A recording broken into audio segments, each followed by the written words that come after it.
ನಮಸ್ತೆ ನವದುರ್ಗ ಸ್ತೋತ್ರ. ಇಂದಿನಿಂದ 9 ದಿನ ಪೂಜೆ ಮಾಡಿ ನವದುರ್ಗೆಯರಿಗೆ ನಿಮ್ಮ ಇಷ್ಟಾರ್ಥಗಳನ್ನು ಸಿದ್ಧಿಸಿಕೊಳ್ಳಿ, ಕಷ್ಟ ನಿವಾರಣೆ ಮಾಡಿಕೊಳ್ಳಿ.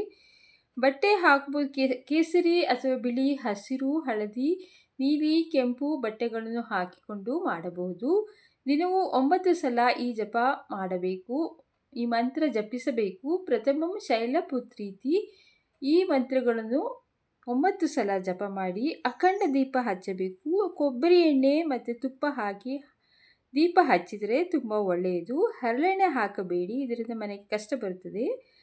ಕೇಸರಿ ಕಲರ್ ಹೂವು ಅಥವಾ ಹಳದಿ, ಕೆಂಪು, ಬಿಳಿ ಬಣ್ಣದ ಹೂಗಳನ್ನು ಏರಿಸಿ ತುಪ್ಪದಿಂದ ಮಾಡಿದ ಸಿಹಿ ನೈವೇದ್ಯ ಮಾಡಿ ಹಾಲು, ಹಣ್ಣು, ತೆಂಗಿನಕಾಯಿ, ಎಲೆ, ಅಡಿಕೆ, ಬಾಳೆಹಣ್ಣು ಇದನ್ನು ಅರ್ಪಿಸಿ ದೇವಿಗೆ ಪೂಜೆ ಮಾಡಿ. ಇದರಿಂದ ಇಷ್ಟಾರ್ಥ ಸಿದ್ಧಿಯಾಗುತ್ತದೆ. ಉಪವಾಸ ಮಾಡಿದರೂ ಒಳ್ಳೆಯದು. ಇಲ್ಲದಿದ್ದರೆ ಹಣ್ಣು ಹಾಲು ಸೇವಿಸಿ ಮಾಡಬಹುದು.